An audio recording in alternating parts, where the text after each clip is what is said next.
याच्यातली एक छोटीशी परंतु अतिशय महत्वाची संकल्पना आहे.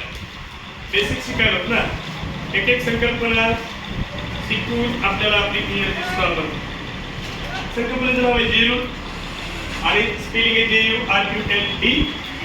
जेरू म्हणजे काय, तर मराठीत जेरू म्हणजे काय कोणाला माहित नसेल, कारण बहुतांश ठिकाणी आपण शिकत नाही, पुढे असणार नाही ना, इंग्लिश कुठला काय प्रश्नच नाही. ठीक आहे, तर जेरू म्हणजे काय, जेरू म्हणजे धातू साधित नाम. त्याचा मराठी अर्थ झाला धातू साधित नाम. आपल्याला त्याचा इतिहास पाहायचा. इकडे बघा सर, बघा सर, इकडे पहा, तुम्हाला प्रश्न विचारला त्याच्याकडे बघू नका. जेरू म्हणजे धातू साधित नाम बेटा.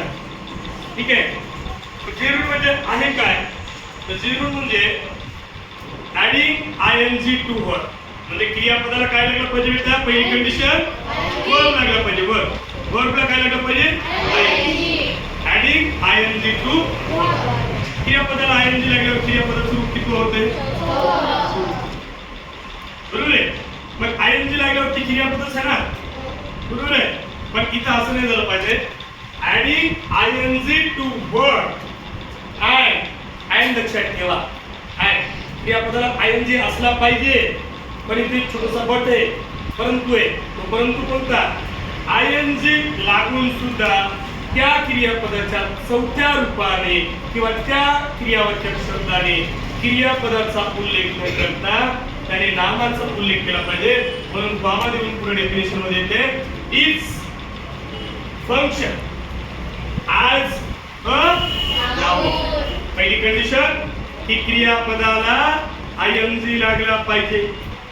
दुसरी condition, it's function as a noun. म्हणजे क्लिअर कट आहे, क्रियापदाचं चौथं रूप ING म्हणजे क्रियापदाचं चौथं रूप ING म्हणजे, आणि या क्रियापदाच्या चौथ्या रूपाचं कार्य कसं असतं पाहिजे, it's function as a noun.